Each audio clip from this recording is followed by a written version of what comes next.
All right, the new wheel hub is in. We got some Loctite on all the 14 millimeters. And here's our torque wrench at 41 foot-pounds. I'm probably at 43, I believe. So all four of them has been done. Now things are going to go back and put the ABS connector back there on. Pull the little dust shield out. All right, ABS connector, when you click, that's legit. Now we are going to put that on.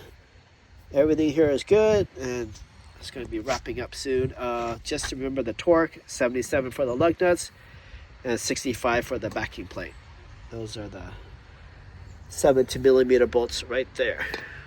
Fine threads.